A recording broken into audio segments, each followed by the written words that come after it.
दोस्तों, जनमंच पे एक बार फिर से आपका स्वागत है। आज हमारे साथ हमारे विशेष मेहमान कॉमरेड इंद्रजीत, मार्क्सवादी कम्युनिस्ट पार्टी के नेता और किसान आंदोलन की जो भूमिका है वो पूरे हरियाणा ने देखी है।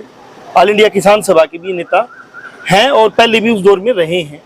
अभी जो मौजूदा राजनीति के हालात है, उस मौजूदा राजनीति के हालात पे हम चर्चा करना चाहेंगे कि जिस प्रकार से लोकसभा के चुनाव हुआ, लोकसभा के चुनाव में जनता बनाम बीजेपी या जनता बनाम कहें मोदी सरकार चुनाव पूरा रहा और लोगों ने पूरे देश में भी और हरियाणा में भी जो वोटिंग जनता ने मोदी सरकार को हराने के लिए की, इसलिए हरियाणा में बीजेपी 10 सीटों से 5 पे आ गई और कांग्रेस जो इंडिया गठबंधन का एक हिस्सा थी वो 0 से 5 पे चली गई।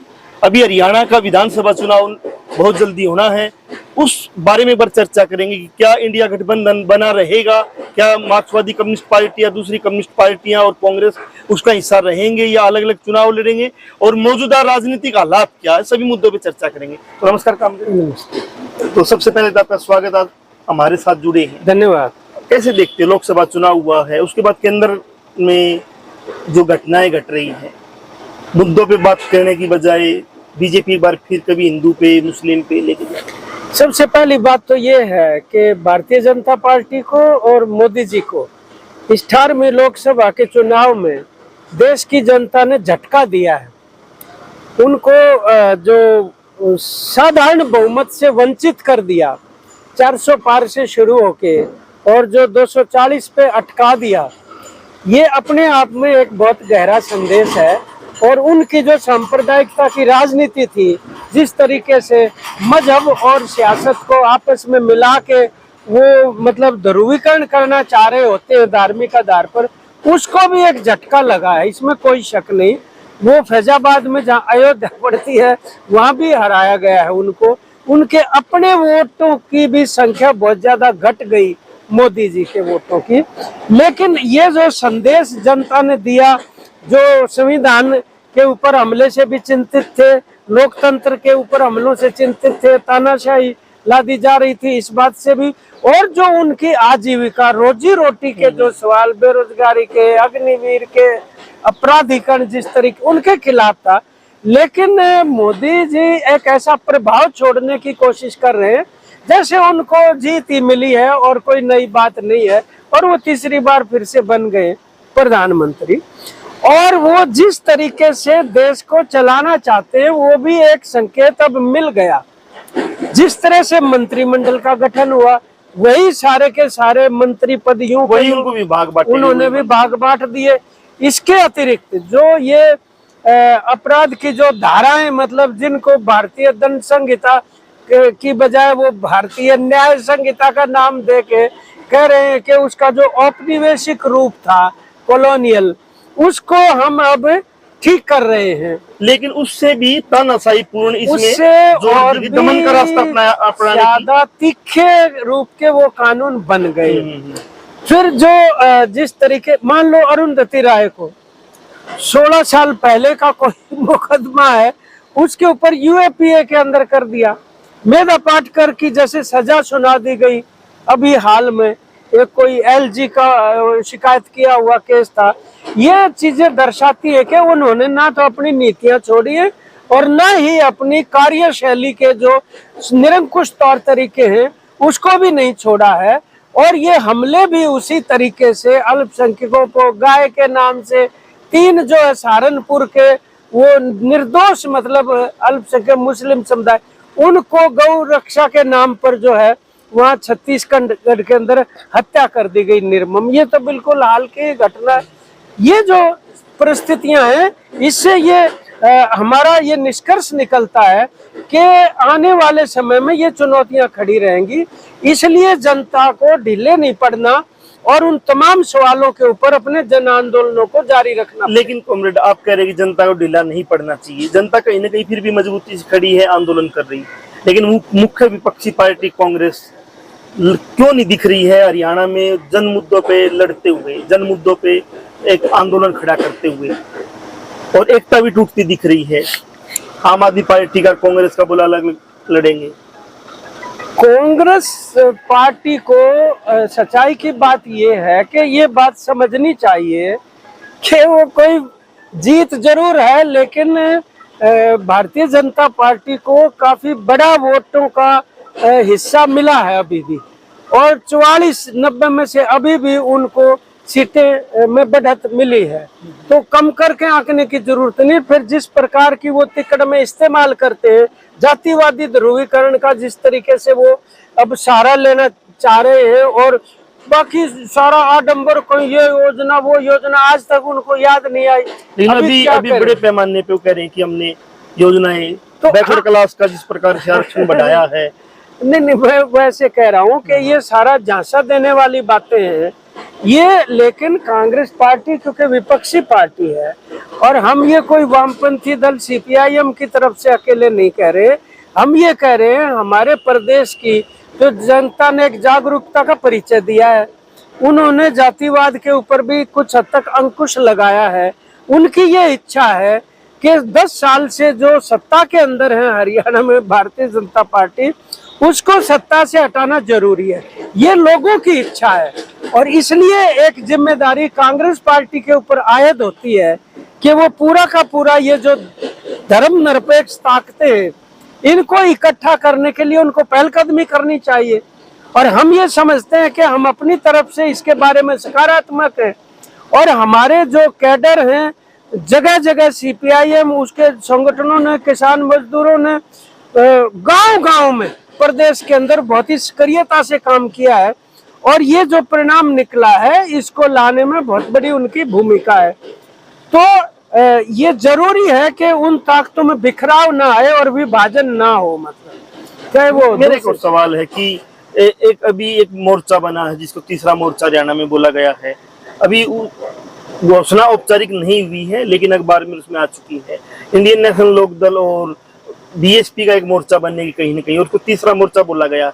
और इंडियन नेशनल लोकदल के जो नेता है अभय सिंह चौटाला, उसने बोला है कि सभी धर्मनिरपेक्ष पार्टियां वो हमारे साथ आ सकती है। तो उसको कैसे देखते हैं? बात यह है, तीसरा मोर्चा तो जब कहना, जब 2 मोर्चे पहले से हों। 2 मोर्चे तो है नहीं, यहाँ पार्टियां हैं। मतलब एक चुनाव के अंदर वो इंडिया गठबंधन था, उधर से बीजेपी है। तो सवाल ये है कि धर्मनिरपेक्ष ताकतों को अगर इकट्ठा करना है, तो ये तो एक बड़ी जो धर्मनिरपेक्ष पार्टी है उसकी अपेक्षा तो कांग्रेस से की जाती है। तो हम तो ये मानते हैं कि भाई उनको ही सभी अन्य विपक्षी राजनीतिक दलों से बात करनी चाहिए। तो बाकी तो अब देखो वो अपने ढंग से क्या इसको नाम देते हैं या किस तरह से पेश करते हैं, उस पर हम कुछ कहना नहीं। अगर कांग्रेस जीत के अहंकार में दूसरी पार्टियों से बात नहीं करती है, और खासकर मार्क्सवादी कम्युनिस्ट पार्टी से बात नहीं करती है, तो मार्क्सवादी पार्टी इंडिपेंडेंट चुनाव लड़ेगी, या ये जो एक तीसरा मोर्चा जिसको कहा गया है, इनसे भी कोई बातचीत रहेगी? नहीं, हाँ, देखिए हम ये कह रहे हैं कि हम जनता के कुछ खास तबकों का प्रतिनिधित्व करते हैं, और 24 घंटे 12 मास संघर्ष करते हैं उनकी आजीविका के सवालों के ऊपर।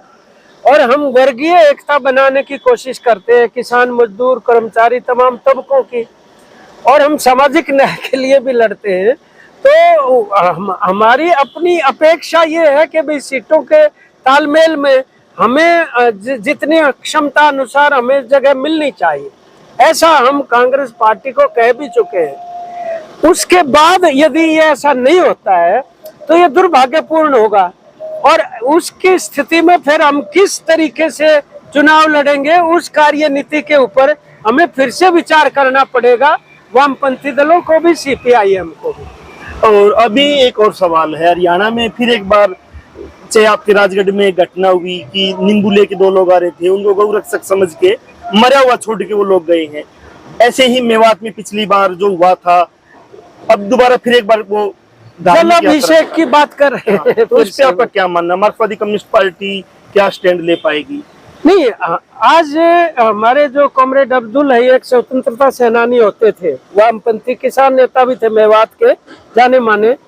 आज उनकी जयंती है, और उनके अपने गुड़ावली गांव में और रूपड़ा का एक गांव है जहां शहीद स्मारक भी बना हुआ है, वहाँ दोनों जगह हमारे साथी वहां पे गए हैं, पार्टी के भी और किसान मजदूरों के नेता भी, महिलाओं। वहाँ पे इसके ऊपर बातचीत करेंगे कि ये जो नए सिरे से इस तरह का उठाने की कोशिश कर रहे हैं, जो आप कह रहे हो मैंने भी पढ़ा था, नींबू लेके आ रहे थे, अधमरा पीट पीट के उनको कर दिया। तो ये सांप्रदायिकता का जहर फैलाने के लिए इस प्रकार का कर रहे हैं। और वो जो जल अभिषेक यात्रा की बात हो रही है, आज उस पर वो विचार करके और कुछ न कुछ कार्रवाई उस पर तय करेंगे। और हम प्रशासन से अनुरोध करते हैं कि जिस तरीके की हिंसा वहां बरपाई जा चुकी है पिछले साल, वो दोबारा से नहीं होना चाहिए किसी भी हालत में, ये उनकी जिम्मेदारी बनती है।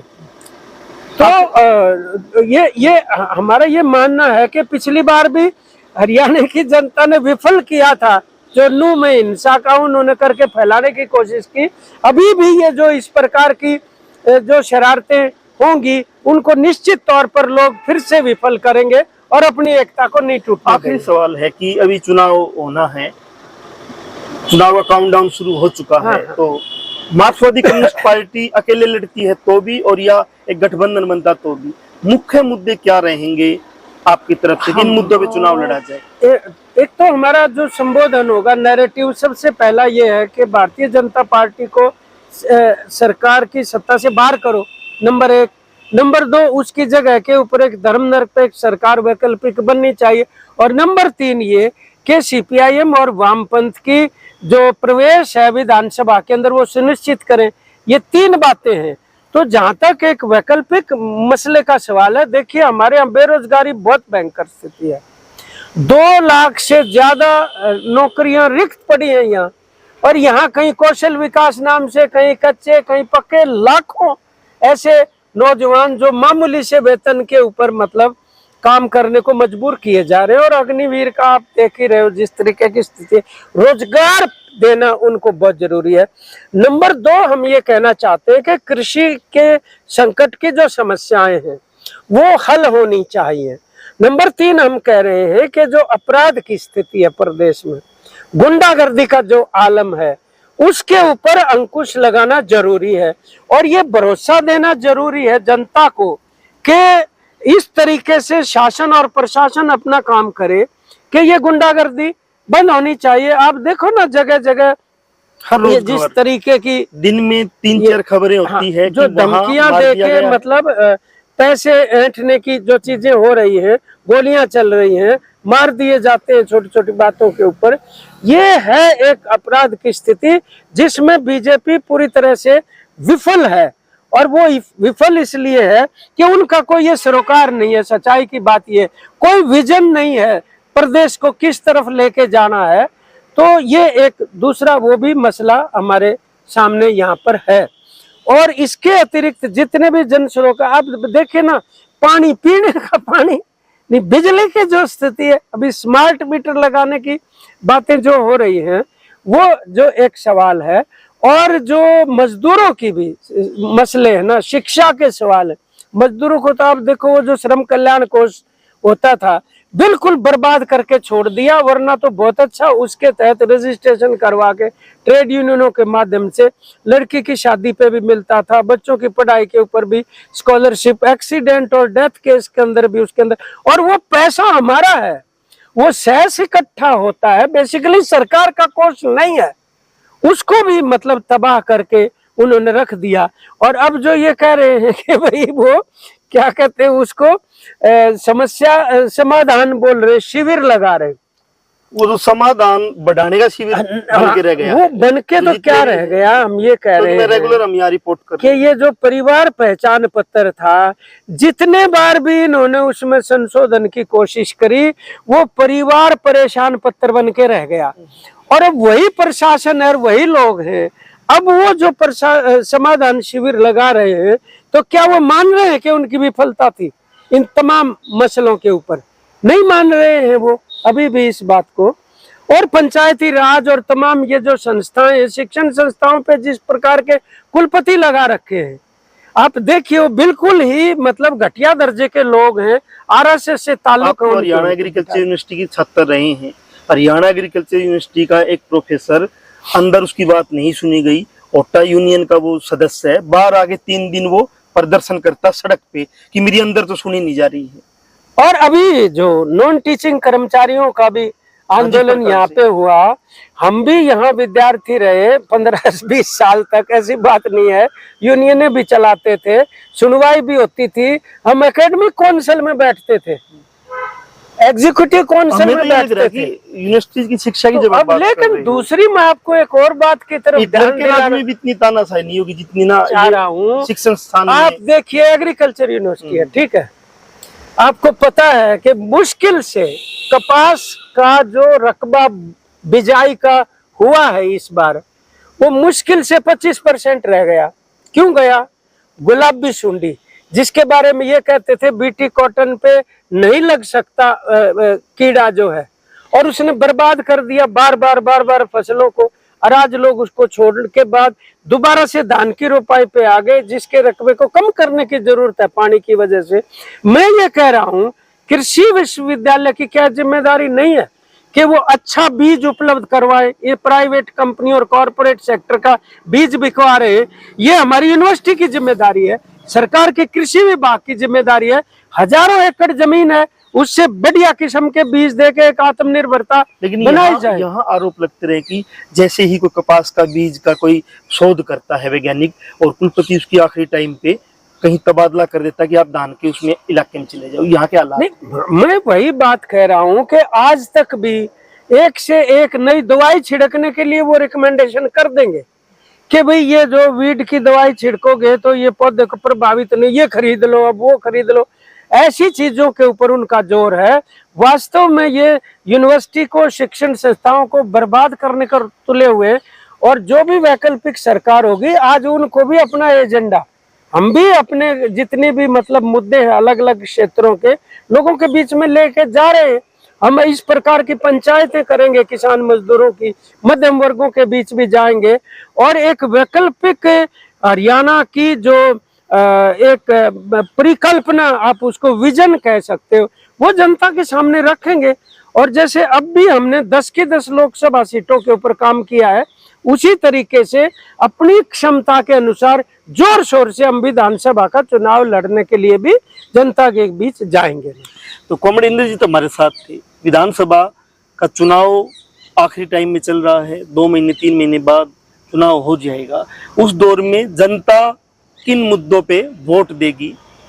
क्या एक बार फिर से आएंगे, जात का, धर्म का एक झूठा कुछ चीजें फेंकेंगे और जात धर्म के नाम पे वोट ले लेंगे और फिर आप 5 साल ठगे रह जाओगे? या फिर आप अपने कर्जे माफी को लेके, अपनी फसल को लेके, अपनी किसानी मजदूरी को लेके, अपनी शिक्षा को लेके वोटिंग करोगे? ये आपको जब आपके सामने कोई भी वोट मांगने आए, चाहे वो पक्ष है चाहे विपक्ष है, आपने जरूर उससे सवाल पूछना चाहिए कि मैं आपको जो वोट दे रहा हूं, बदले में आप मेरे बच्चों के लिए, शिक्षा, स्वास्थ्य के लिए, मेरी फसल के लिए क्या दे रहे हैं? जनमंच के साथ आप बने हुए थे, नए अपडेट के साथ फिर आते रहेंगे। बहुत बहुत धन्यवाद। और मुझे खुशी है कि जन सरकार के मुद्दों पे और ये जो मेहनतकश जनता है उनके लोकतांत्रिक अधिकारों के लिए आप जो ये कार्यक्रम कर रहे हैं, इसको बिल्कुल जारी रहना चाहिए और इसको ज्यादा से ज्यादा लोगों तक पहुंचना चाहिए, ऐसी हमारी शुभकामनाएं हैं। और मुझे विश्वास है कि पिछली बार भी जनता ने ये करिश्मा करके दिखाया था।